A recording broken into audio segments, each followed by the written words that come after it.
Yeah, we're live. What's up? See my turbo down here? That's not mine, actually. Actually, that's Freiburger's. But we are here. We're at West Tech Performance a little after 7 o'clock. And I'm going to check my signal here, see how we're doing. So it's okay. It's not fantastic, but it's good. But tonight we got some cool stuff. The turbo is officially up on the 4200 Atlas motor, so it is running boost, and we'll be able to run make a pull or two tonight, and so you guys can get to go under boost. Right now it has the GT45 turbo on there, and it's got an air-to-water intercooler. We're running it on E85. I had to do some cool things to get this thing to work. One of the things, as I was putting all of this on, the first thing I wanted to do is, because of the limited dyno time that I have, I wanted to make the turbo installation really, really quick. So when you go in and see, you'll see where I positioned the turbo. It made it very easy to find a very convenient drain back. I didn't have to take the pan off. I didn't have to drill a block. I didn't have to do anything. So it's kind of nice. So we'll get to take a look at that. The other thing that I found is that while I was swapping injectors from the NA stuff, which we ran with the stock injectors, to a set of 80-pound Deca injectors for the E85, the plugs on the injector harness are obviously different. So I searched around to see if we could come up with some sort of adapter to go between what those were. I'll take you in there. As a matter of fact, we can walk in there and show you the difference between the injector plugs. So we had to swap those over. So what I did was gave me another opportunity, a golden opportunity, to run to the wrecking yard real quick and source another set of plugs, or plug wires, I should say. Let's see here. So here we go. So this is the factory injector. You can see that plug style. But this is the plug style that I needed. So all I did was go find a Hemi. This one was actually in a Jeep, and I just cut the pigtails off, cut and spliced a little butt splicing there, and all that worked out really good. So I've got the 80s in there, and we'll take a look around and see, so you guys can see all of the turbo-y greatness. Yeah, look at that. Whoa, turbo boost, turbo, pure turbonium. We have our boost controller hooked up at TC1. We've got a ProCharger air-to-water intercooler. It went out of focus there for a second. Poor camera. So we'll try to do that again. There we go. GT45 DNA, the clone turbo. It's got a Turbo Smart wastegate on it. It has the long tube header on it still. We've got two 90s going up to the turbo. And the nice thing about this is, if you take a look at the turbo, my drain is right into the oil cap. All I had to do is drill a hole in the oil cap. So that was one of the things. That's why I have these bends on there, so that I could mount the turbo up high enough to get the drain there. And then we have the feed coming off. We have our oil feed down here, over here. And then we just have a T fitting up there. Then we got a discharge tube going into the intake manifold. Whoa! All kinds of sweetness. So right now it's just running low boost. We'll creep up on it and see how far we can go. Thanks again to everybody that helped out, Calvin and Mark and the guys from Megasquirt, and Eric for showing me how to giving me a excuse me a crash course on tuning with the Megasquirt, because it's because I've been tuning for so long and all the other stuff on the fast and stuff, and again, I'll say it again, I'm not a tuner. But when you show me the square and say this adds fuel and this takes away fuel, it's really, really easy to do that part of it. So when Eric comes in and gets everything set up, and then says, okay, here's your fuel table, here's your ignition table, because a lot of that stuff is very, very similar. You put bigger numbers in, it adds fuel. You put smaller numbers in, it takes away fuel. It goes by RPM and boost, so you know where it is. It will trace it for you. You could data log that if you want and find out exactly where it is. I just look on the dyno, and the dyno says, okay, here's your air fuel curve. It's rich here, and then we take away fuel there. It's lean here. We add fuel there. That's all of that tuning part of it is very, very simple. Once it's all hooked up and it's working, which Eric did for me already. So that's the thing that we were doing last night. If you guys saw the video from last night, we did a little pre-gaming, and that's why initially when I tried to start it up, it wouldn't start because I forgot that we had loaded that program in. And that program was for different size injectors and E85. So it was, way off from what we were doing. But luckily, the pre-gaming helped out quite a bit. And I just had to adjust a few things to get it to work. You got to add fuel here, take away fuel there. Since those were just guessed based on the injector size and the E85 gain percentage that we're going to have to add fuel to. So all that's working out good. The motor sounds good. It seems like it's happy. It's got a little bit of blow by, which is a little bit concerning, but what can you do? We'll run the boost up and kind of see what happens. And we're not going to go crazy with it tonight because unfortunately I'm on with you guys. I have this is the last night I have to be on here, so I have limited amount of dyno time. So I'm going to have to get done what I can get done. But I'm really excited because it does have boost and it seems to be responding. And it's all working out. So if you guys have any questions about what we're doing and what the tune is or any of that stuff, let me know, and I'll be happy to share that with you. And then we can run, we can make a run on the thing. Goldie's Garage, it's running on a Mega Squirt. It's a standalone, but with the factory harness. Steve, the shop here does tuning. Just contact the guys at West Tech, depending on what vehicle you have. Yeah, and make sure everybody push the like button, man. Come on. Rickman, Tennessee, Riverside, California, you're close by. Yeah, Sean, I'm going to have to do some kind of intake for the Barra. I'll probably test what's available, but we might have to do something too.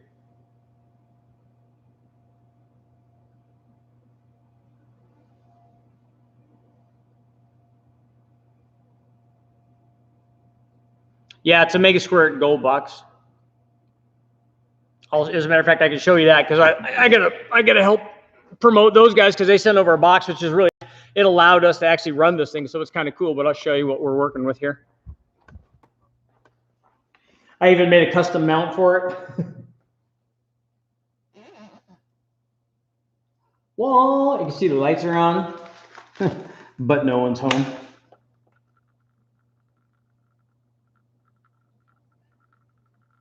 MS3 Pro Evo. It's working good. It's doing everything that we want it to do. And like I said, I put those Deca 80s in it. And that should give us enough fuel to turn the boost up. Again, I don't know how far we're going to go. This is the thing that makes me the happiest right here. Is this modification. Pretty soon everybody's going to be doing this. But it's working out good. What I want to do before we really go crazy with the boost and stuff on these things is I want to do I want to make sure everything's proper. So I want to, right now, one of the issues I'm going through is that I'm trying to I'm running water. We're just running the dyno water, force feeding the motor because we don't have the water pump spinning or anything. I don't have any of the accessories going. And right now we're just force feeding it. Unfortunately, the line the outlet that we're using to force feed it, we're also using that for the intercooler. So I even tried restricting the one coming out of the motor. I might have to restrict it more because there's not the amount of water flow going through the intercooler that I want. I mean, we have E85 and it's only running, 7 or 8 pounds or something like that. So it's not a big deal right now. But if we want to go up, I'd like to make sure that we can run the motor at a normal temperature and then also be able to get lots of water flow through the EFI. The Holly, I don't think will do variable cam time. Yeah, yes, blow by is free ring gap, exactly.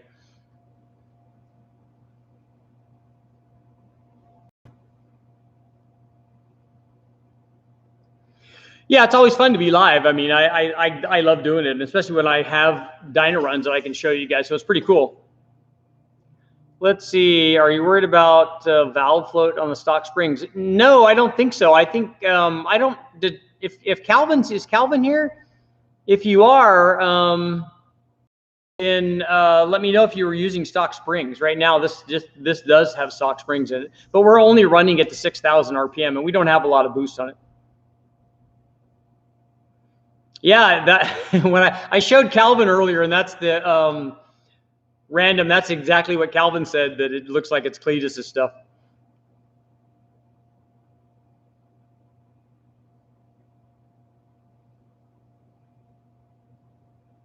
Mountain Man, I honestly doubt that motor, those 2U ZFEs, would split a rod at 5 pounds. I doubt any motor would do that.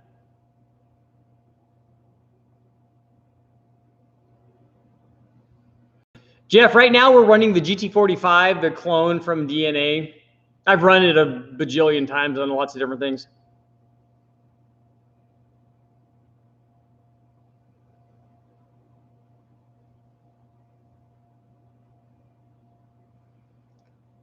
Tony has a 2007 Yukon Denali 6.2. I'm doing a few upgrades. My ultimate goal is to have a dependable daily driver. That's good. Then put a BTR Stage 2 cam. If it's a truck cam, that's a good choice for that. Yeah, Snake Ninja. My wife made this.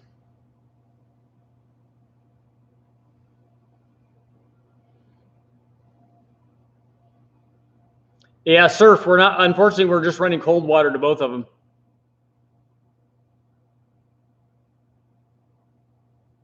Goldie's Garage wants to see setting up the bass tune and integrating the Mega Squirt.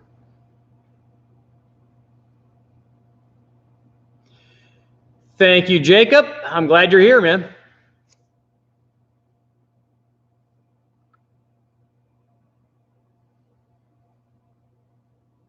I already made some polls on the Ameri-Barra with Boost, but you guys are all here as soon as we get enough people, and especially look, get the likes up. If we can get the likes up to let's say 150.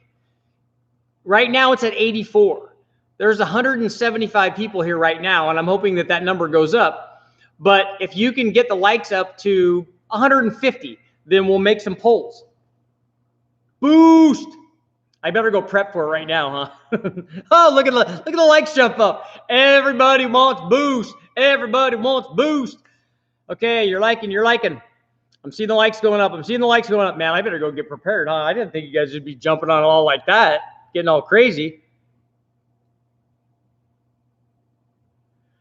What do you got for timing full tilt? Right now it's at about 21.5 degrees up at the top.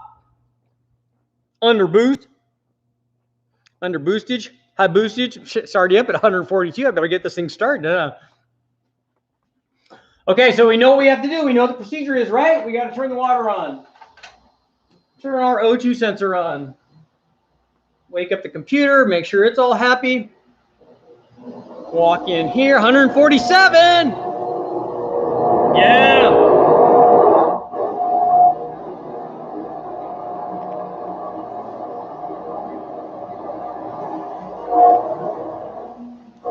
Got our water valve going. Wow, boostage. Little Mega Squirt's doing good. There it is. Super Richie Turbo, Ameri-Barra. Oh, 150, we're there. Yeah, what's up? Okay, got to go over and make sure we got fuel. It's got E85 in it. Yes, sir. We got plenty of fuel. Yeah, E85. Oh, dude, we're over the amount now. I guess we can just like hang out and be cool. Okay. Whoa, look at that. It's all like cartoonish then. Super cool. Okay, so for guys who want to know, we have we're starting off the load, which is about 2,500 RPM. So it's starting off at about 13 to 14 degrees of timing. I have it really, really soft down there on the load in under boost. And then it ends up at 6,000 RPM. It's 21.4 or so. So you'll see this in the boost curve when I show you. We'll get this thing started. EFI, a little fuel up there.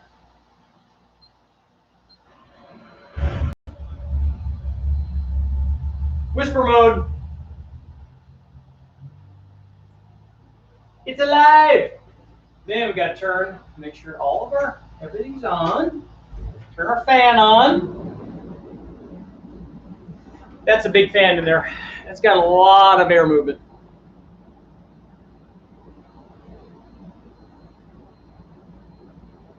Yeah, the 5-cylinder would be kind of cool, Jacob. I'd like to do that. Can you measure the bear for me? I've seen conflicting measurements of height, length, and width. I don't even have a bear right now, but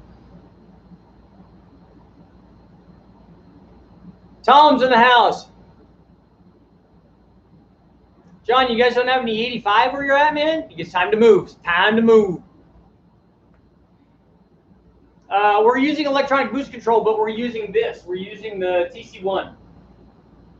We're not using the one in the Megasport. We can use the one in the Megasport. We just didn't set it up. We already had this one all set up. The connection is not working. Uh-oh, let me see what my bars are. It's showing pretty good connection here. Yeah, it's going to be hard to get the hood closed. We'll warm this baby up.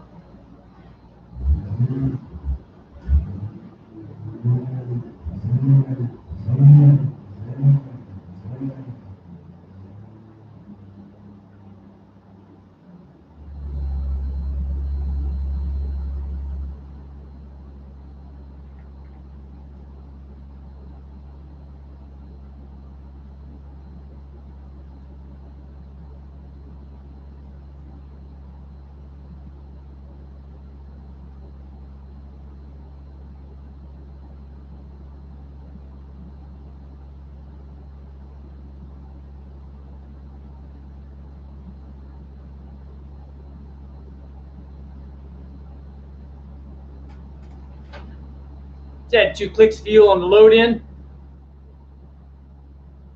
So she's warming up. Whoa.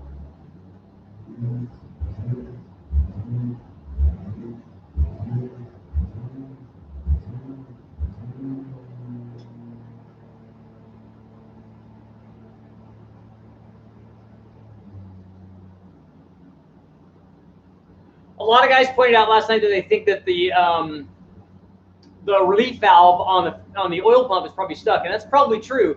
I noticed that the oil pressure is a lot higher than probably normal. It's lower now because I hooked up the turbo, so that's good. To fix that, I'm going to have to take the motor apart, obviously, and either tap on the pump or take the pump apart and check the spring and see if the little sleeve there is stuck in the bore. Maybe I'll have to find out. But it definitely will require disassembly. So let me know. Do you guys want to be in here watching it? You guys want to be in the dyno with the motor? So everybody, let me know. Sound off. Yo.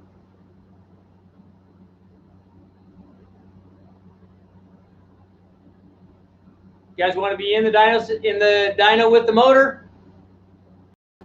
It's kind of cooler though. You guys get to see all the cool stuff in there. Yeah, dyno with the motor. Yeah, dyno. One of each. Okay.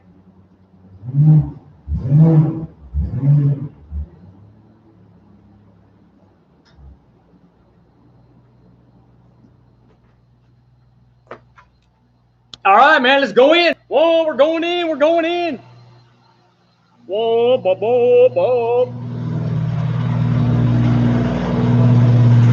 Listen to it purr.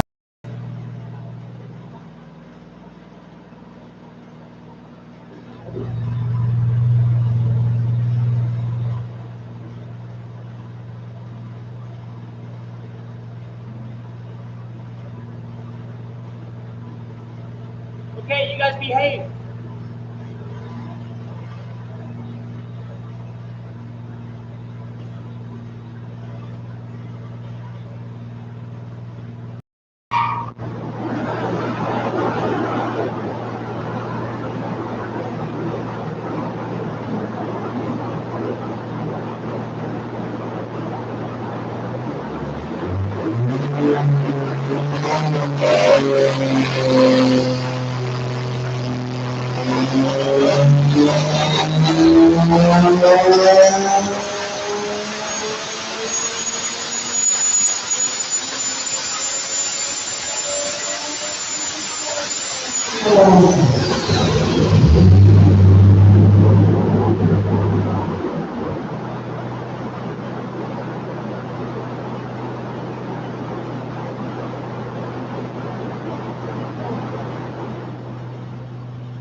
Yeah, boost.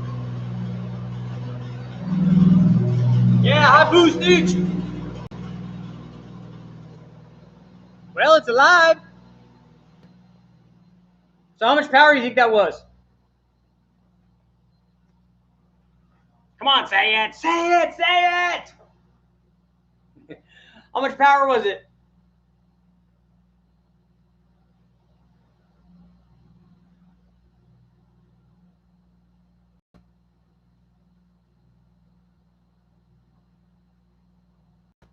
All kinds of numbers all over the board. 700, 400, 500, 450, 428, 320, 325, 330 kilowatts. I like that. Julius, how much boost is that? Well, guys, let's take a look.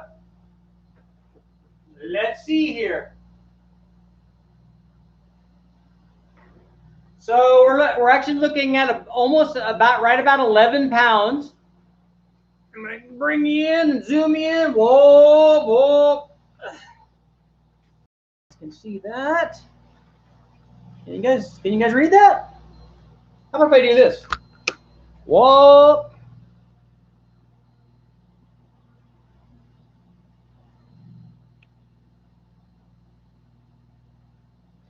So what we can do is I'm going to go ahead and I'll bring up the boost curve.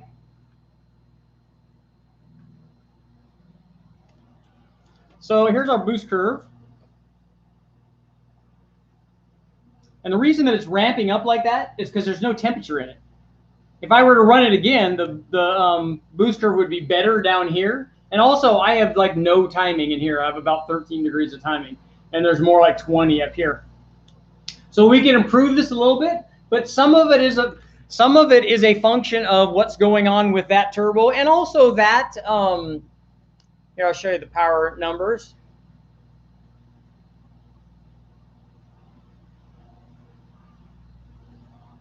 And also what's going on with how long the exhaust is and all that stuff too. So here's the, try to get you guys level.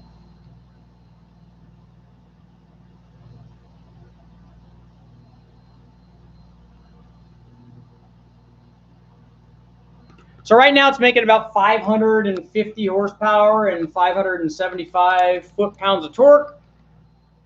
So it's doing good. It's kind of doing what it's supposed to. It's doing what we would expect. The little DYNO turbo is working good. Should we make another run in here now? Whoa, whoa. Yeah, you guys can see that. I'll try to make one more run.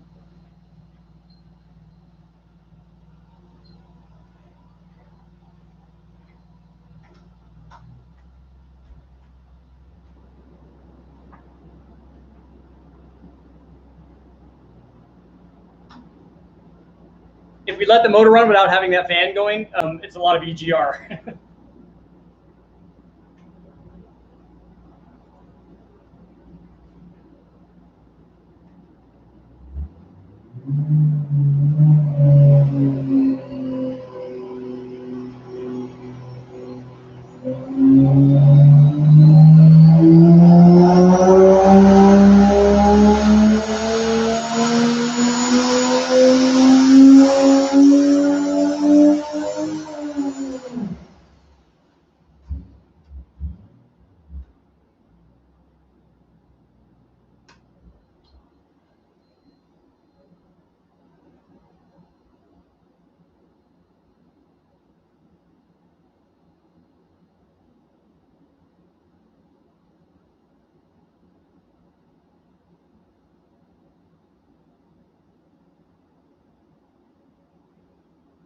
See, you can see here, this is what I'm talking about. And we actually waited quite a bit. Like if I would have done a backup run right then, you can see that on the second run where there was more heat, the boost response gets better. So when you put heat in it, the boost response gets good. But so you can see the boost is the same out here. That doesn't change it. Only the response rate of the turbo coming up. So if I were to make another run like immediately, it would improve even more. And that's what happens with putting heat in. That's why everybody wants to wrap the headers and do all that stuff. There's a lot of cool stuff going on there. But with the same, with the same amount of boost, we had basically the same power. I'll show you here. I mean, there's a couple different, oh, 554, yeah, what's up? So I'll get rid of the fuel flow there so you can kind of see. But see that we have better boost response, we make a lot more low speed power. Not a ton down here, but everywhere that we can improve it, you know, you're going to make more power. And guys want they want a lot of response in turbos, which is, you know, we all do, because let's face it, nobody wants turbo lag. We might as well get an NA motor if we're going to do that. Yeah, shots fired at the NA, guys. But lots of cool stuff. Sounded closer to 600. Well, the torque's near 600. And the interesting thing, I don't really understand right now why. It's probably because I maybe not have enough timing in it or something. But and we probably have a little bit of. The boost curve seemed pretty flat. I don't know why it's making more torque than horsepower. It didn't really do that NA. So if we take a look at we can overlay the NA run.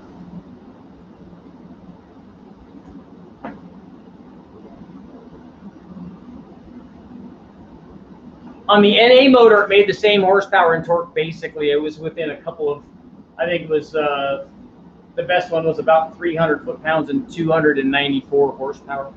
So I think we're right on track to do what it's supposed to do. We'll keep going up and boost and, you know, see what happens. I've got to do some tuning when I boost. I don't have everything scaled right now, but we're going to do that. I've been working, you know, it's a little bit of work to get all that stuff hooked up. You know, the thing that always takes the longest is actually the intercooler tubing, because as you see, I use the stuff that I already have without trying to cut anything, and we don't weld anything. I just have a ton of silicone couplers and clamps and just try to connect everything together. And that was just a let's make it work so that I don't have to drill the pan and do all that stuff. Because if I had to do all of that stuff, I would just never get any testing done, and then the day would be done, and then I would have to pull it off. So that's, you know, that's never good. But I'm excited. The motor sounds good. I mean, how did it sound for you guys inside the Stella? It's pretty cool. I don't know. We're gonna have to find out how much power this thing can make.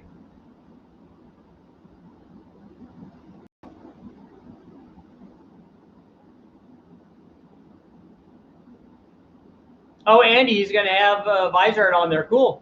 David does really good stuff. And I would like to see the dyno data. Like I said, no matter what they do and no matter what they say and no matter who they talk to and no matter who tells me, yes, it works or no, it doesn't work, I'm going to test it because I want to know for myself so that I can figure out, yes, there is something or no, there isn't. Having somebody tell me, I don't care if Smokey Unique had come and told me that, yes, it does something. I still want to test it because I want to know if there is something. I hope there is. I want to know how much.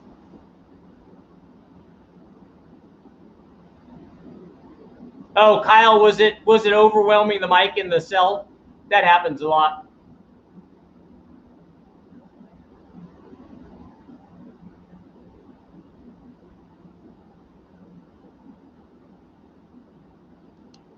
David, yeah, we could probably do a big bang on this at some time. Not right now, though.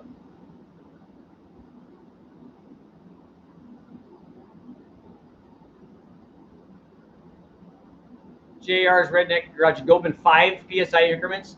That's more jump than we normally make. Normally 2 is what I go on.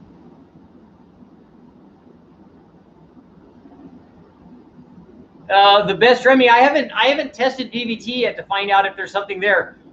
The way that this thing is not making the same amount of power as it is torque, I kind of want to try. Right now, it has the same VVT settings as it did NA. So we're still using that. That's basically just the NA motor with boost. But I would like to try different VVT settings and see if it does anything. There is something weird happening at the top. You can kind of see boost fluctuations, and I don't know if it's the wastegate struggling to control that. There shouldn't be any problem. I mean, it's a 7-pound spring, and it's only at like 11 pounds, so that shouldn't be any problem at all. The compression on the 4200 is like 10 1/4.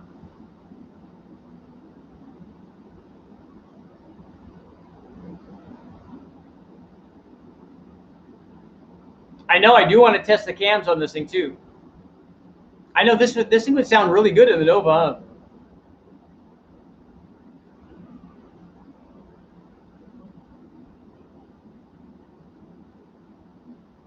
Yeah, David, we're definitely going to get some more data on this thing because I want to see what happens when we put the bigger head on. I want to see what happens when we try different cams on it. We want to run the 06 motor in stock trim too to find out where that is. And then one of these, I don't know which one is, we'll get ring gap and head studs and cams and ported head and all that, and then we'll go for something, you know, that's going to be impressive.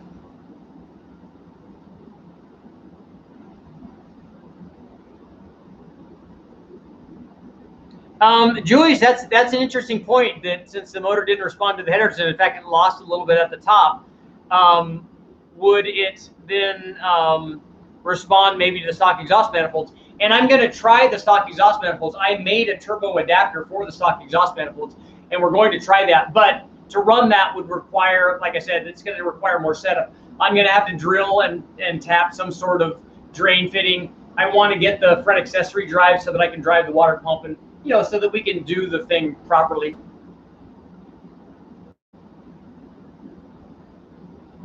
Mine took close to 35 degrees of timing NA. This one ran best at 31 or 30.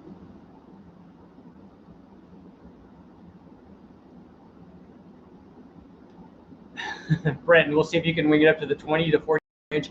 That's a big difference in boost. 20 pounds of boost versus 40 pounds of boost is like night and day.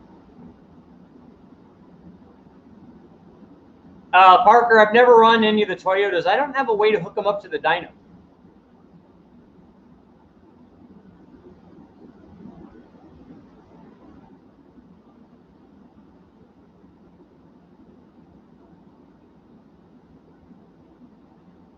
Mike, it doesn't have colder plugs in it. As a matter of fact, it has the stock plugs. I'm glad you reminded me. It has the stock plugs in it with a stock plug gap, which it probably needs a tighter gap. As a matter of fact, it's the plug. These are the plugs that came out of the wrecking yard. They're not even new ones. And they're the ones that were full of oil because the motor was full of oil. If you watch the other video where we were spinning it over and oil was just pouring out, you know, pumping out of the motor, it was a geyser, man. And all I did was clean those plugs off and put them back in. So I probably should have checked that. We even have one of the coil packs unplugged, and then we've got a jumper wire between them so that we could take it for the timing light, because we wanted to verify that the timing was actually, because we put it at TDC, we wanted to verify that the timing actually was the timing. The call out on the computer was what was happening in the motor, and it did. It worked.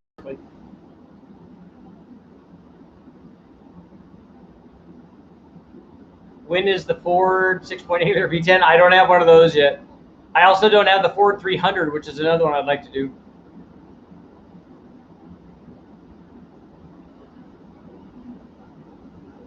Let me know when you're at 20 pounds and I'll watch. Okay, we'll send you a message. Yeah, the oil soak plugs, they're glow plugs, right? It might be spark blowout. I don't know. It's definitely losing power. So I'm glad somebody brought that up. I completely forgot about it. We haven't even taken the coil packs off after we originally put this thing together and started it up.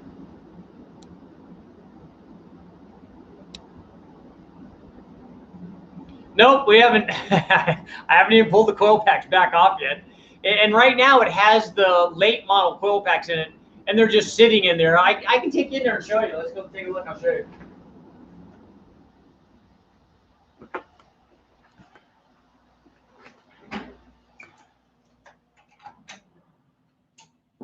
Whoop!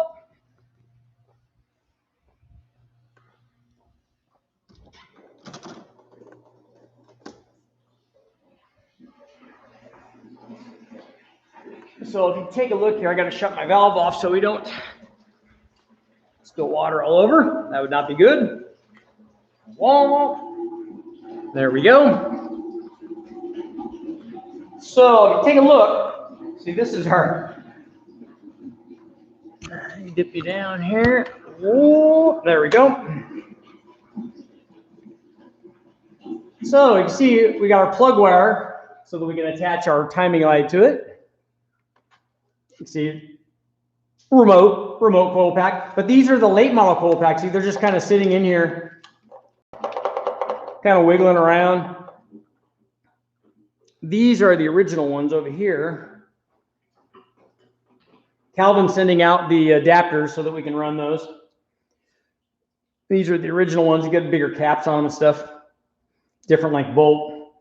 And the reason we're not running these is because one of these was not good. No bueno.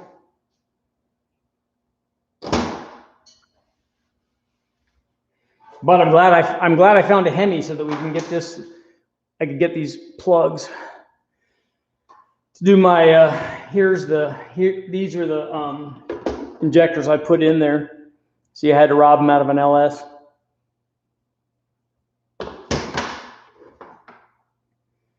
They're a little bit different length though, so I'm hoping that we don't get a leak. I brought some other turbos to run. What is this one? Oh, this one. That one. S475. It's a T4. It's one of the twins that I run on all the Big Bang motors. And then this one is kind of cool. I don't know if I've ever showed you guys this one. Let me put you down so I can open this box here. We can do a reveal. Yeah, $5. What's up?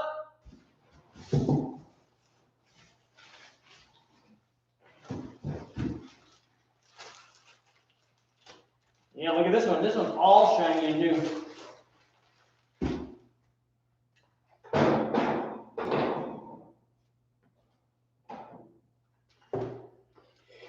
Yeah, all kinds of turbo-y goodness over here. Take a look at this thing.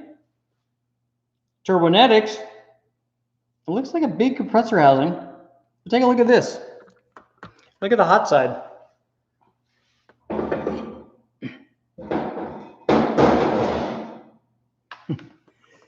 Yeah, T3 in the house.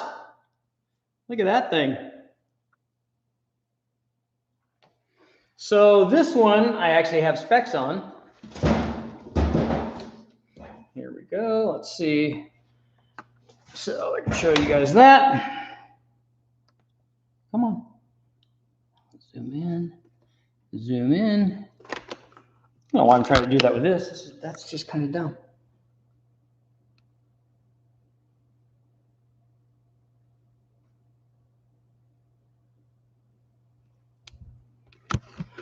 Womp. So we got a Turbonetics. Looks like it's a 72 millimeter.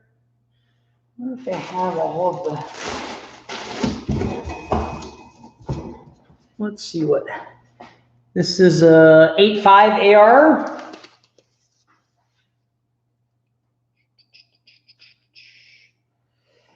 I don't know what size that turbine is though.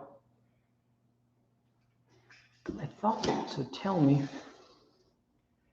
It's a ball bearing. TT6. I'm gonna have to look that up. I know that when they originally sent it, it was for twins, and it was for twin T3s. I think originally we were going to run these maybe on a small block Ford. So you know, it's good stuff. But right now she's all cheap, low buck eBay GT45. And I guess I'm gonna have to pull those coil packs out and maybe, man, I don't even want to guess what the. Maybe we should do that. Maybe we should pull one of those out right now, right? And we could check the gap on it. That'll be cool. So you guys just stay right here, just chill. We'll pull one of the plugs and find out what the factory gap is. I'm sure that it's huge.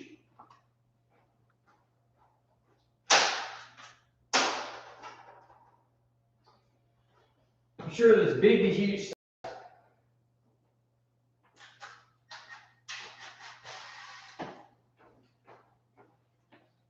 See if this will reach all the way down there. Yes. Winning. See if we can get this thing out of here.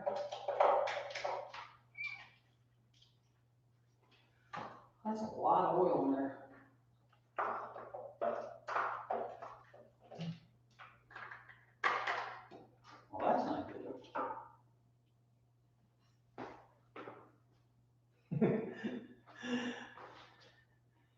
Look at that.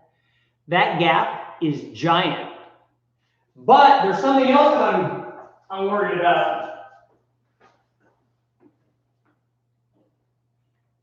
Put that back in there. I didn't notice until I just looked right now, but a couple of those things are completely full of oil. So I'm wondering if I've got, I'll bet I've got bad seals on the valve cover. And I'll bet that the, I wonder if the pressure is blowing that stuff out. No, we're gonna have to address that. See, it looks like I got some work to do. Got all, I mean, the thing is like all the way up to the edge, just full of oil. Fun stuff. That's what we find out.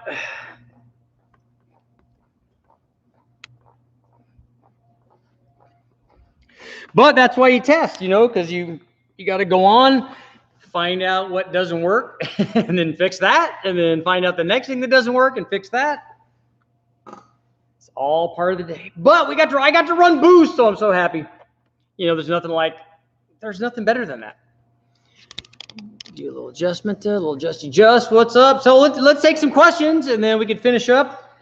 I'm a little concerned there's a bunch of oil in there. I'm gonna have to get that out. I'm gonna have to get a little. Maybe we have a little suction deal to get that stuff out, because you don't want to take the plug out with that thing. It's just that stuff's just gonna pour in there. I wonder if that's how the thing got filled. Well, it's probably upside down. I don't know. Lots of questions. That's the thing. You get something from the junkyard. It's like a mystery motor, man. Check dwell settings on the ECU. That's a good idea. We normally do that on the Holly, but I didn't look at this one. I'll have to see what Eric put that at. Lots of oil. Yeah, the gap was like, I don't know, 70, 80. It was gigantic.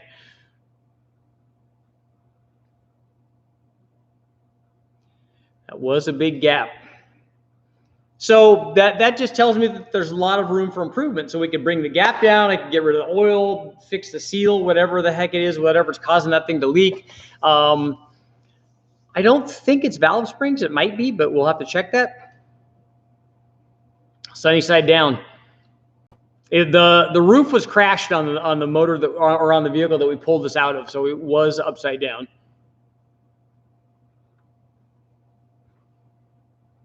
I use NGKs on my 2.7 liter. Maybe I'll ask, if Calvin's not here, maybe I'll ask him what they run in theirs. I'm sure that it's NGKs. The problem is that it's a 1-inch reach plug. It's a 1-inch reach taper plug. What I'm thinking about doing on my 06 head is something that Mark suggested, is that we'll just machine the facing down and not have it be a tapered seat, just have it be a gasketed seat, and then also have it be a 3/4 reach plug, because then we have a lot of options for that. All of the LS stuff, all of the performance stuff, that would be a much better option, because then I can put some, you know, heat range 8, 9s, or 10s, whatever, depending on how much boost we're gonna run. I do want to do Big Perm. I do want to do Barra testing as well.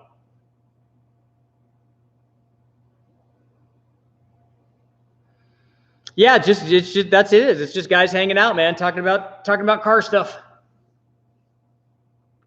How much boost can you run with methanol? I don't know. I'm not really a methanol guy. I haven't actually tested on methanol. Yeah, maybe new plugs too. That might be in order.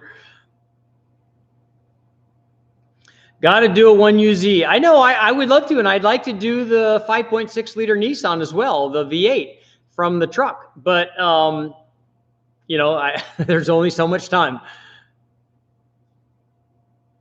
Oil leaked through the PCV into the intake, and from intake, whichever valves were open, maybe.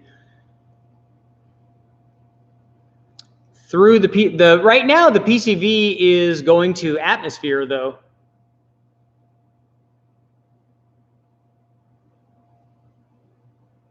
The seals around the coil plug holes go bad a lot. So, well, right now it has no seals around that. The coil seals, that stops moisture from getting in where the plug is. But there's also got to be a seal on the valve cover to the head to stop oil from the valve cover from getting out. And that's where I think it's coming from. But it's a guess right now until I take it apart. David, yeah, if you're going to add boost, you need like an 8 or a 9. We run 8, 9s, 8s, 9s, and 10s when we're running boost on stuff. If we're running really high boost, we run a 9 or a 10. How far off is the 3800? I don't know. We haven't even been able to get it running yet. What timing are you running on your 4.8 with 20 pounds? It depends on what fuel we're using, but 20 pounds is going to be in the 20 or 21 degrees for us on the engine dyno.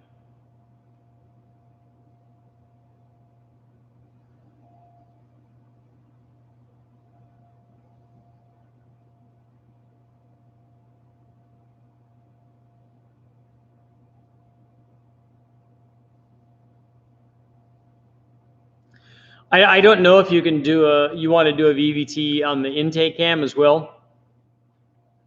I don't know if that can be made to work, and I don't know that we would want to anyway. Gen 5 LT plugs are 25 millimeter reach. Okay, so do they have different heat ranges available for the Gen 5 stuff? I would think that they would, because they've been out for quite a while, right? We've never pulled I haven't pulled the valve cover on this motor yet. Turbo John, we're using the Mega Squirt.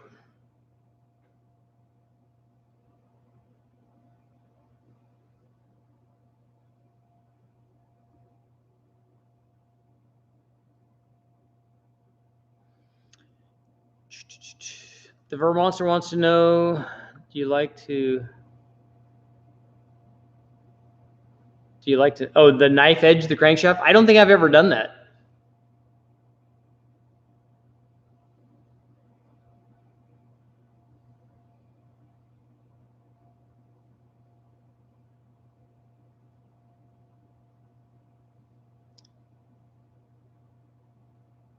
The boosted horsepower is right in line with, it's actually making more than the formula, and the reason it's making more than the formula is that, or at least it was at 7 or 8 pounds when we first started this, because we added E85 to it. So E85 right all by itself, when you're adding that compared to race or compared to pump gas or even race gas that run at the same timing level, the E85 makes more power by itself.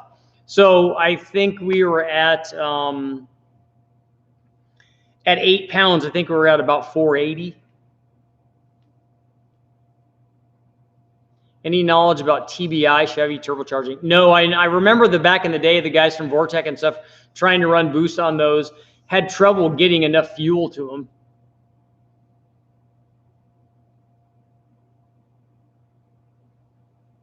them. Steven, a 7 might work though, but what are the guys that are running lots of boost in these, in the Gen 5 stuff? What are they running? Oh, the SRT4 Neon plugs are 1 inch. Okay, so maybe there's more than I think.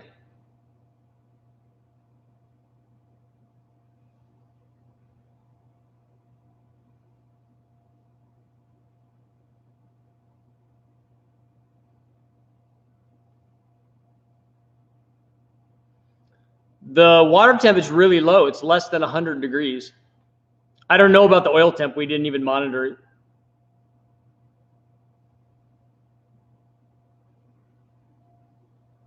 100.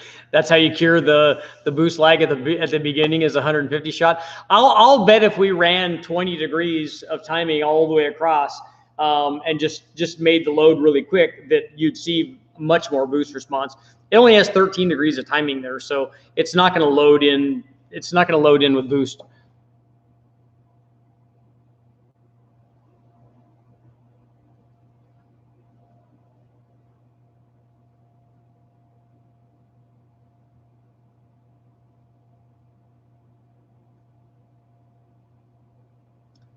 The Mega Squirt we're using is the MS3 Pro.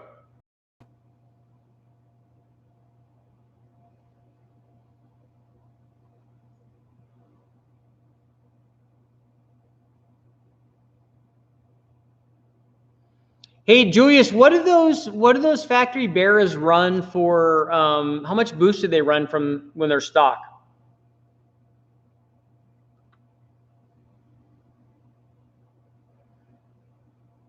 Yeah, the Mega Squirt is the Evo version.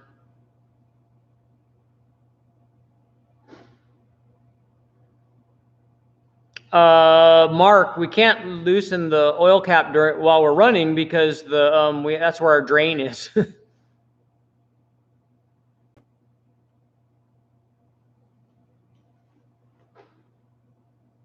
Also, Mark, if you're on, what did you do with? And I asked Calvin the same question. What did you do with the PCV?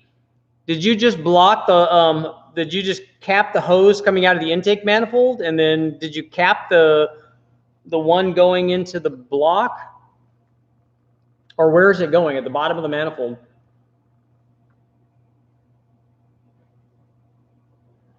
The VVT was active when we were making the runs under boost. It was this. It was set exactly the same, which was 25 degrees, as the same as we did NA.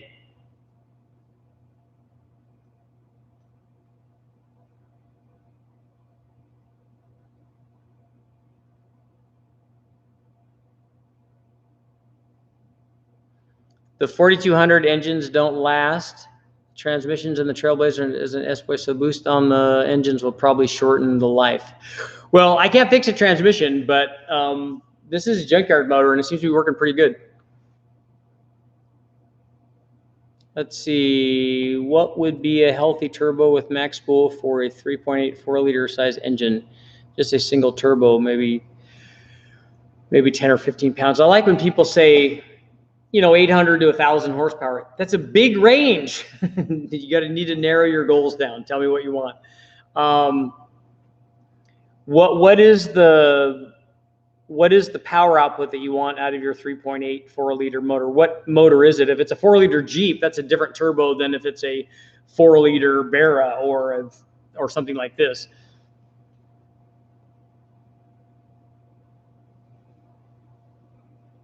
Yeah, I like this ECU, and this is the first time I've used it, and if I can do it, then anybody can.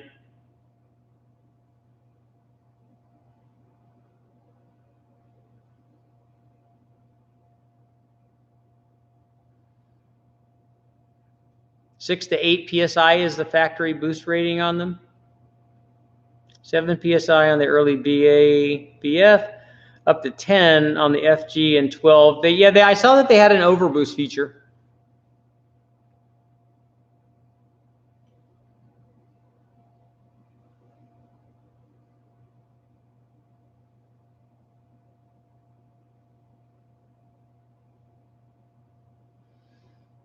Yeah, Sir Johnson, Spirco had those water injection kits for curing detonation back in the, when we were just getting into the smog stuff.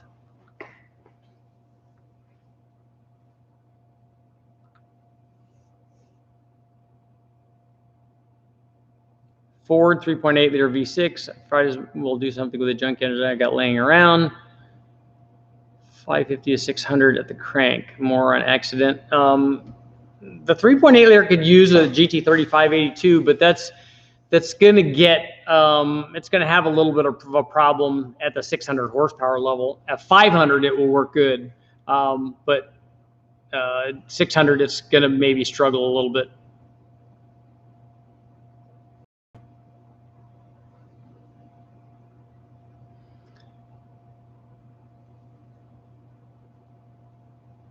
What's your favorite OEM boosted engine? The Chevy Sprint Turbo. What's a good fuel pressure to start with on a TBI turbo? I don't know. The only throttle body stuff I've ever played with is we did some stuff with my buddy Harold's had the Crossfire Corvette. So he took the swirl vanes out of it and put a K&N on it, put headers on it, and he jacked the static pressure up, I think from 9 to about 14. So that we could get more fuel flow, but that's all we've ever done. I don't know how there's just not enough fuel flow from those injectors, even if you go to the big block ones, to run under boost. I don't know how all of the guys back in the day did extra injectors, auxiliary injectors, to add more fuel to the system. So I don't know how much you can get out of the stock stuff. But normally those things are in that range. Are you going to Power Tour, LS Fest East, or Drag Week? I might go to LS Fest.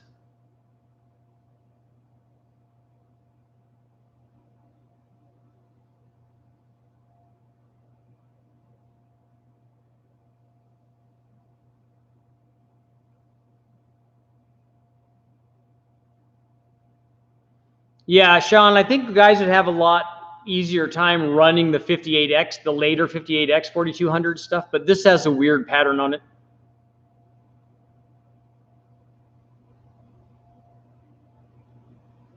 Yeah, you do have to flip the lid on the air cleaner, but only if you have a quadrijet.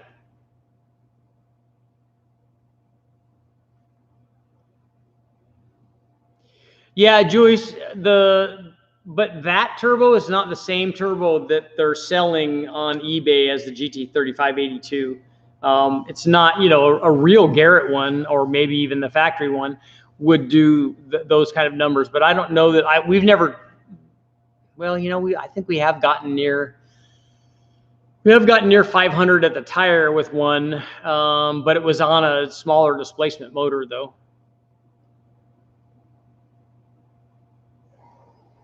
That, Parker, that's the idea, is to try different size turbochargers. Now I have stuff that I have to fix before I can do that.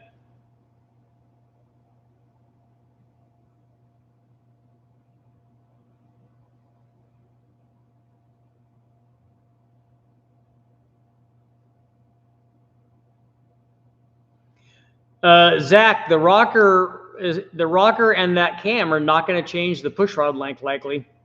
The rocker may. We've had some issues with that before, but that Torker V2 cam should be a standard base circle.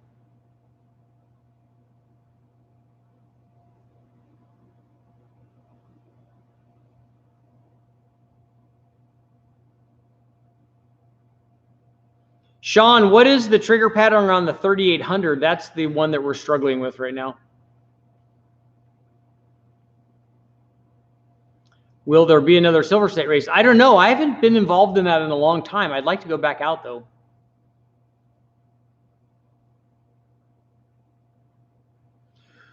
How well do ITBs mix with boost? The problem is it's no longer an ITB when you add a common plenum to it. It doesn't matter that it has multiple throttle blades in it. As far as the resonance tuning of the manifold, it's no longer an individual runner intake manifold.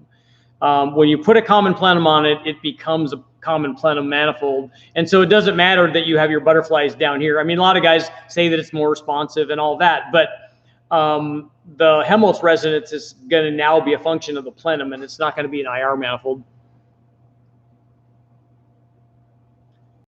Let's see. Why am I not plugged in here? Well, oh, helps me plug in the plug. There we go.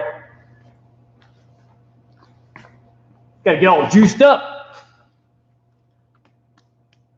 Oh yeah, the Garrett ones are good, Joyce. Those are much better than the ones that I can afford.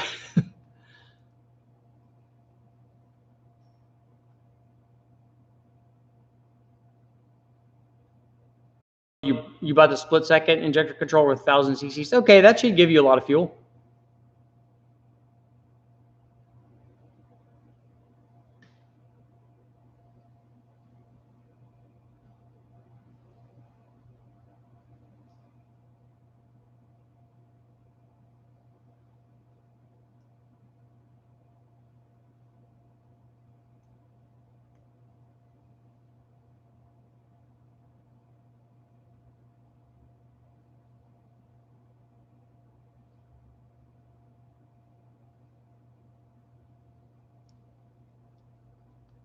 Yes, you can run boost on the Chevy Swirlport Edge. You can run boost on any motor. It doesn't matter.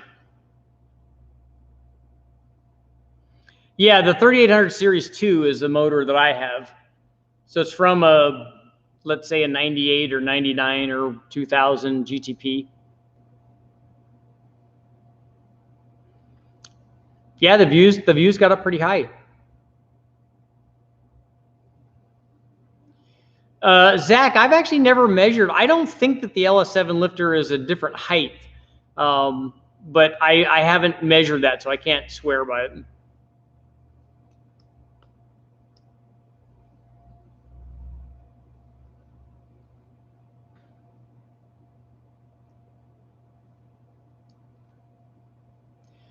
Jeremy's here. What's up, Jeremy? Jeremy, we want you to port that head. I'd like you to do the, and I actually wanted to talk to you about a Barra head because I may be doing a Barra. And I thought that that would be interesting to see because I want to flow test them before and after to see what they do and then see what kind of power it makes. Because we want to run that. I want to put cams on this thing first, and then we want to run the ported head and then maybe ported head with even bigger cams. But all that stuff will be good. So let's get on another call. And that was awesome talking to you before. I think you were working on some BMW stuff when I was talking to you before.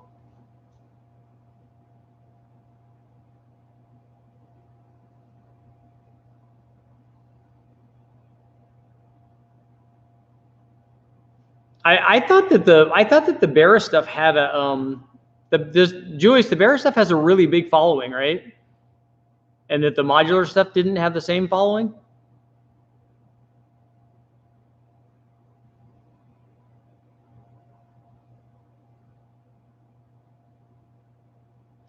Yeah, I vote for Jeremy porting the head too. He would do a lot better job than I do.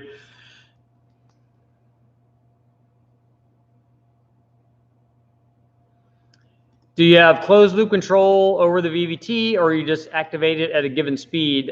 We can change it based on boost and engine speed and lots of different parameters.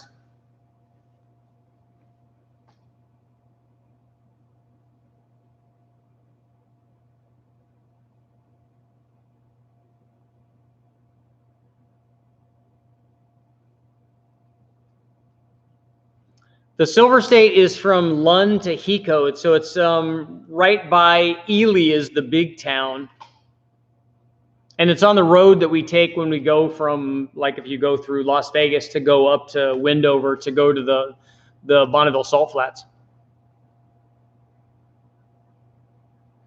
I think that this head's going to flow a ton, especially the 06 head.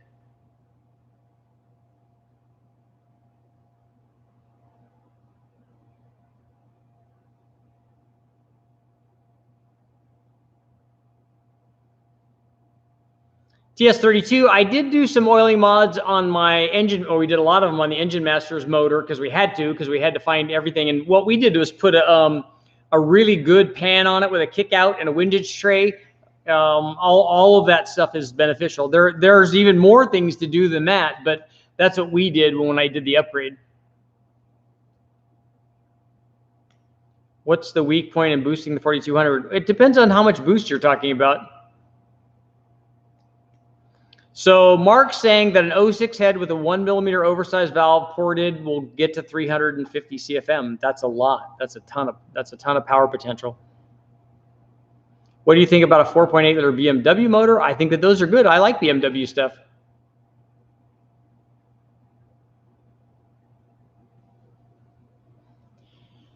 Yeah, Sean, we were looking at it. I mean, yeah, I even had Eric and Ish from West Tech look at it, and we just couldn't figure anything out. I'm hoping that maybe the Megasport guys can get a pattern, or the guys from ATI are sending me a dampener, and our backup is ATI sending me a dampener for the 3800 that I can bolt a trigger wheel to. So I can get one from Holly and just bolt the trigger wheel, and we can use an external crank trigger on it. The Oz man's out. Will an LFX V6 ever make it on the dyno? I don't know. I don't know anything about those. But if that has the same bell housing pattern as the Gen 5 motors, as the LT motors, then Brian wants to run one, and I want to run one out there with him.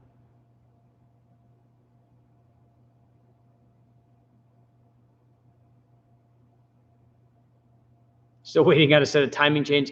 Julius, doesn't Mahovitz have any laying around? He's got containers full of that mod motor stuff.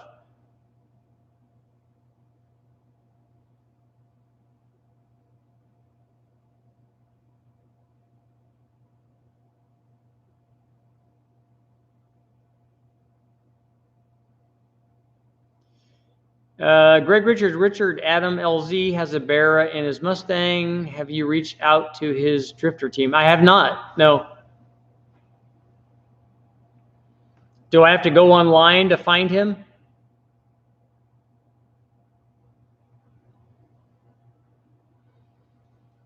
Yeah, I think that the mods for the Barra, typically, at least the stuff that I was watching, having never done one, but normally they do. I think that they do the ones that I was watching. They do the green top one. Is that right, Julius? They do a green top, and then they put head studs and a Felpro or a Cometic gasket on it, and they put valve springs on it, and then they run it. It would make a lot more power at any given boost level if they did cams, because I'm sure that those cams are really, really mild.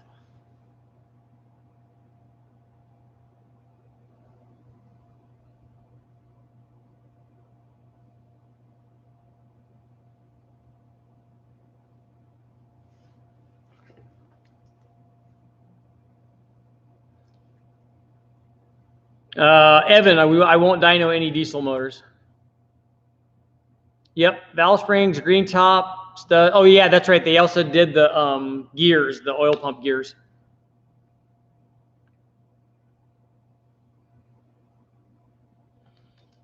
Yeah, the trigger wheel in the 3800 is back behind the damper, but what we're going to do is take that whole assembly off and put an ATI damper on it, and then we're going to bolt the trigger wheel that our Holley system can recognize if that's what we have to do.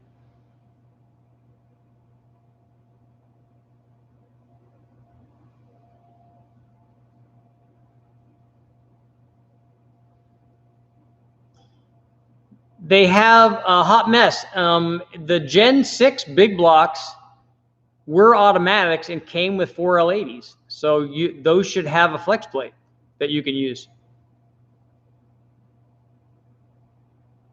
Oh, Tom, Dead Gopher Snake, they get run over all the time. I see those when I drive up and down Highway 5. I'll see them on the road because guys swerve over to hit them because they're over there sunning themselves or stuff. I don't like that kind of person.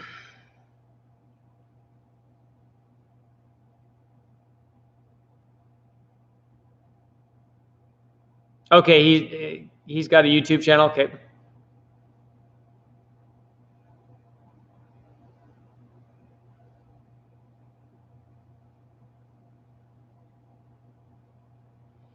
I think cams help these motors. I think cams would help this motor, and I think that they would help the Barra too, because the factory cams in there, is if the specs that I've been given are to be believed, and I think that they are, I think that they're accurate, they're really, really mild.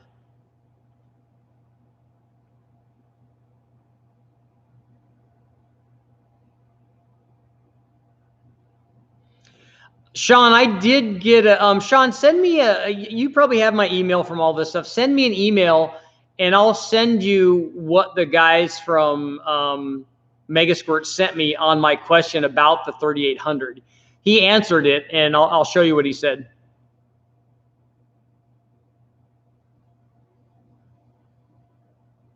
Yeah, Jeffrey, definitely send me some. If you're doing the TBI thing, let me know what happens. The other thing, if anybody out there has seen any videos or knows anybody that's run boost on the Spider fuel injection on the Vortec motors, let me know. I want to know how they're controlling the injectors on that.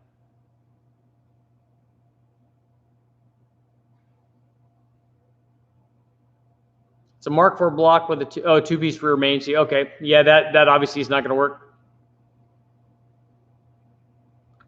Most 4V engines have tiny ports and tiny cams and big ports. That's how the factory LS stuff is too.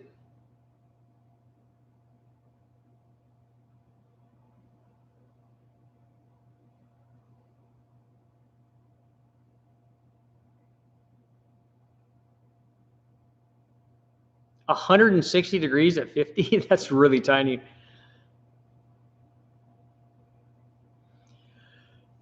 Jeremy, see, that's the thing I haven't seen is a lot of these guys that do these mods to them, they run them immediately with a turbo. They just put a turbo on it and start doing that because then they're going to make power. But I never get to see what the NA motor does. So then I can go, okay, well, you're now on track when you're doing the boost. Okay, you had this. I'm assuming that a Barra is going to be an NA Barra is going to be a 260 or 270 horsepower motor, I would think. The thing is, the low compression turbo one probably makes quite a bit less than that. So, you're starting out, let's say, at a 250 horsepower motor, and then now you're adding boost. Well, it's a lot better to start out with a 300 horsepower motor, or as I think that the 06 is going to be, more like 330 or something in stock trim, and then add boost to that. Because anytime if we add 10 pounds to both of these motors, both the Barra and the 4200, the 4200 is going to be better, which is why I'm thinking with the Barra, I would almost like to not start with a turbo motor. I would like to start with an NA motor. But Julius, if you let me know if you think that the pistons are strong or that the rods are strong and that kind of stuff. I know that some of the NA and turbo motors share the rod, but what about the piston?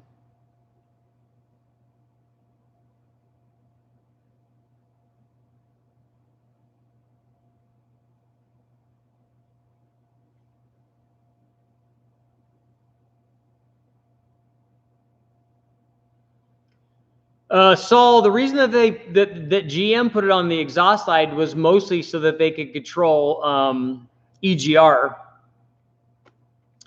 And they probably did it for emissions as well, but it does help power, as we showed.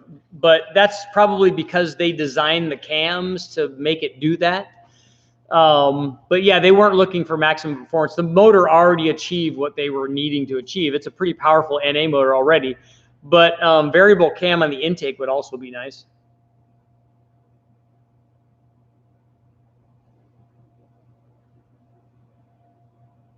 A dual plenum intake on the 4200 would be cool. I did one of those for a Honda B series also.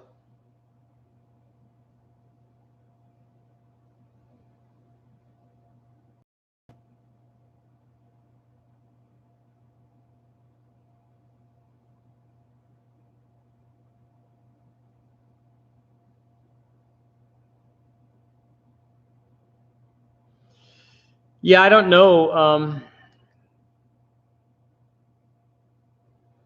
Douglas, I've been talking to Calvin a lot. As a matter of fact, he's the first guy that I sent over the photos of the turbo stuff. So he got a sneak peek. Yeah, Calvin does great stuff. So if you guys haven't been over and watched his channel, make sure that you do. NIV LAC 57 Nivlak. It's Calvin spelled backwards, apparently. That's what somebody told me.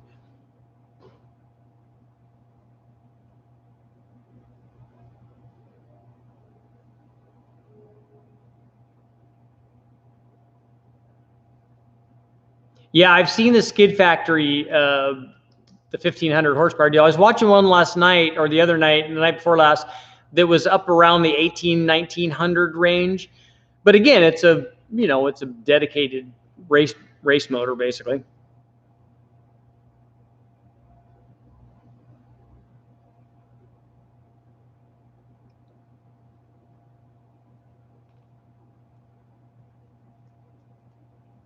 So, Julius, will that thing make 600 NA or 600 with boost?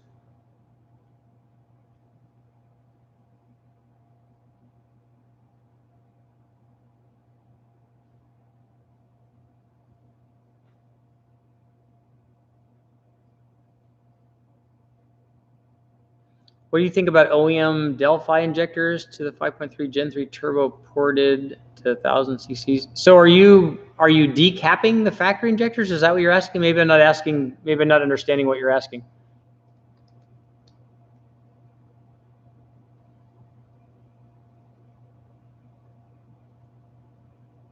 I do want the fancy dual runner intake in my Barra, though.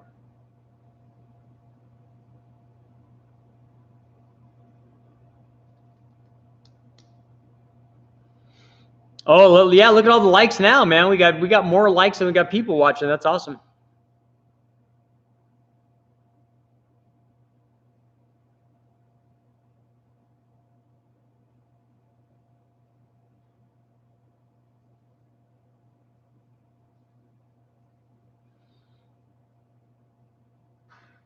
So Curtis, you got spare Barra heads laying around? Curtis,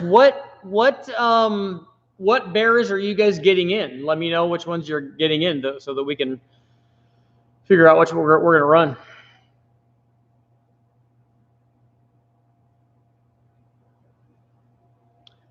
Michael, according to Mark, you can get as much as 350 CFM with a 1 millimeter oversized valve and really good porting.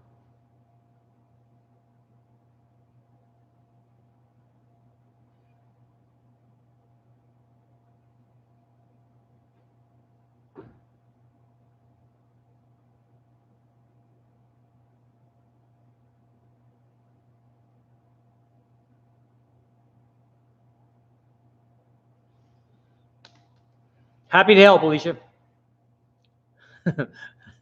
Does anybody ever say bye, Alicia?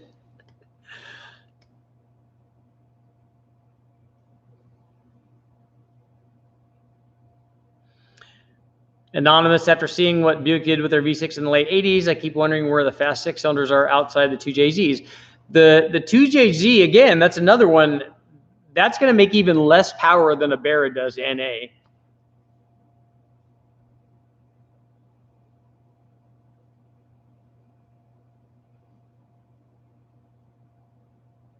So, Julius, does the log manifold actually make more power above 6,000?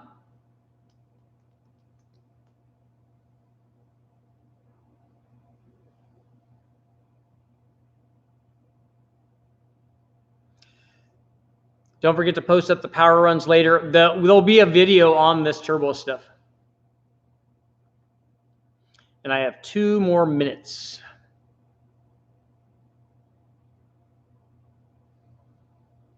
China GT45 porting on any of I haven't done any porting on any of the turbos.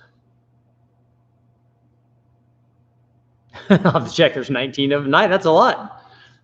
That's more than a baker's dozen.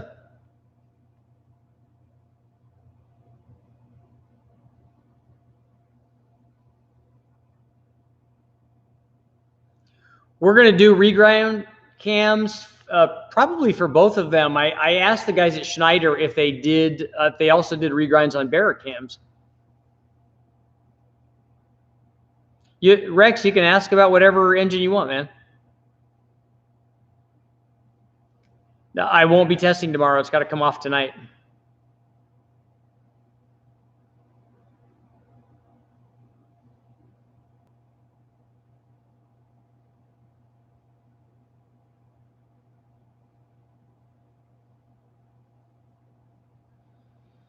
Yeah, Mike, at least with me doing it, it's not going to be a contender for the stuff that guys are doing 2,000 horsepower. We're never going to put that kind of effort into it. I mean, those guys are,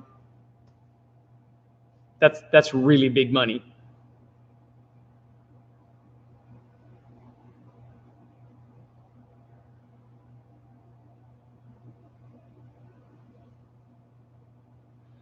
Yeah, short runners can make more power at the top. I just wondered if anybody's ever actually tested that and shown what they do. Everybody seems to, especially on the 6-cylinders, seems to gravitate toward that Greddy style manifold that everybody uses. They use them a lot on the 4-cylinder stuff too.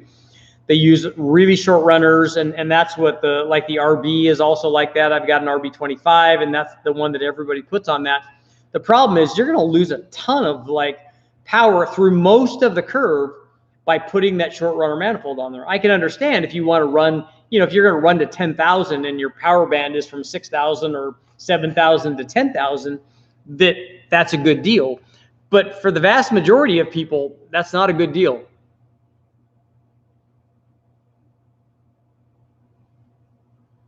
Oh, Curtis, Tyler's intake that he mentioned the other night is half of a fabricated intake. Cool.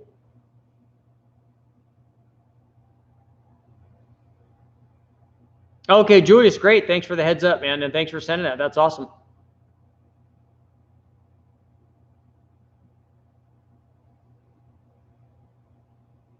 Big bang with nitromethane. I don't think we're going to try that. When is the big boost bang 4200 video? I don't know. We obviously have work to do.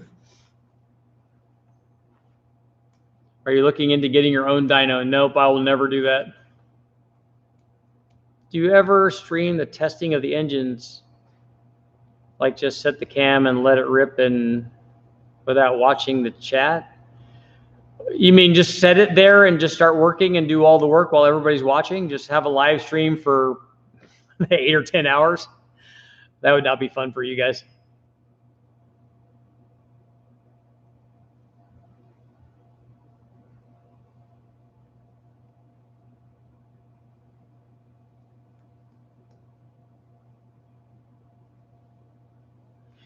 The one that I was watching that was 2,000 horsepower was a billet crank and forged rods, and it had an external oil pump. And I don't remember if it was a dry sump or a wet sump. It had somebody's CNC ported heads and springs, and the machine work alone to do what they were talking about was tremendous. it was a real dedicated build. It was big money.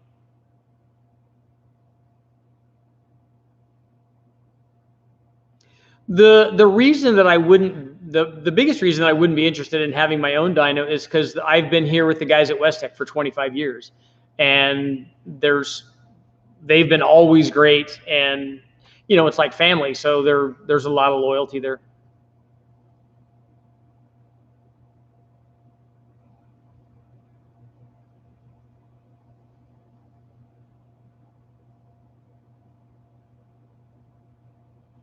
Australia also has the RB30, which is popular back in Japan right now. A heap of our old motors are being exported there nowadays. Cool.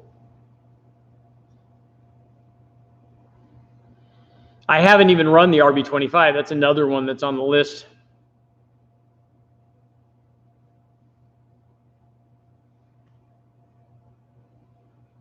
All right, Julius, get back to work, man.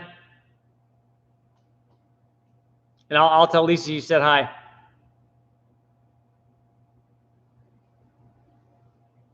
Yes, the 55 Corvette had a 265.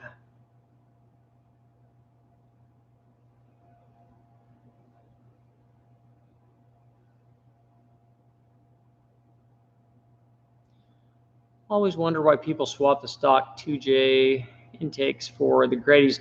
The Grady's look sexy, and there's no doubt about it, but every runner test that I've ever run on any motor, when you go down to something that's 3 or 4 inches, it's just its effective operating range is way, way high. And it doesn't matter that you're adding boost. It still works the same.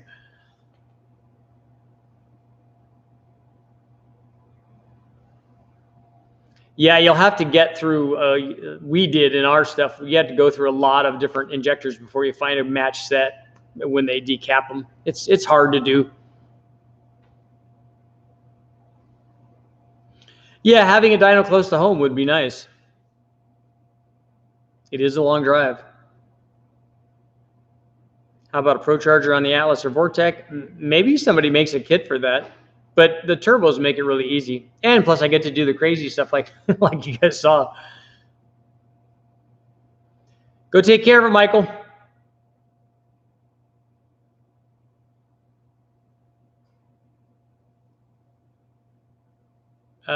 Mark, so you want me to show them the adapter plate? Okay, we can walk in there. So Mark wanted me to show you guys the adapter plate that adapts this standard to a small block Chevy bell housing. So you can kind of see, you can see the, so here's the adapter. Can you see that? Where's my finger? There it is. So we got a plate between these two. So the adapter bolts to the back of the block, and then that allows us to bolt that to the bell housing. The cool thing is that the dowels are in the same spot as a Chevy, as a small block Chevy, but just the rest of the bolts are not. See under here.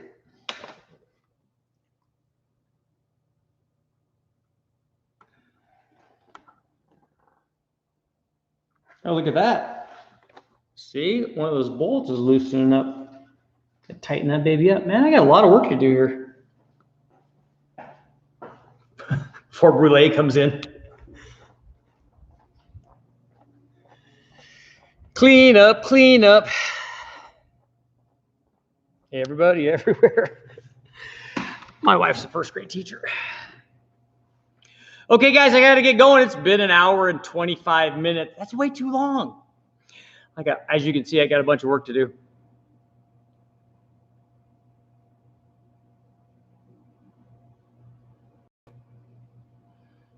Okay, Jeremy, let me know when you guys get done with porting that head. If you want flow numbers, let me know, or if Calvin wants them, or I can send you something. Just let me know how much it'll be. Whatever we got to do, man.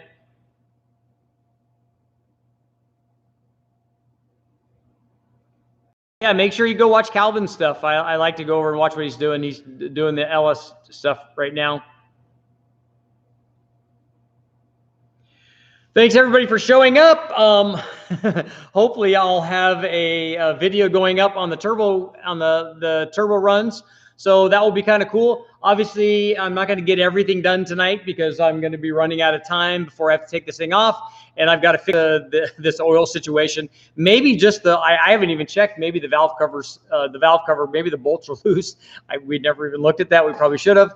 I didn't look at the spark plugs either. I just was so excited. It ran good NA, so I thought, man, you just got to put boost on it and make it happen so that you can get some runs in before you have to take this motor off.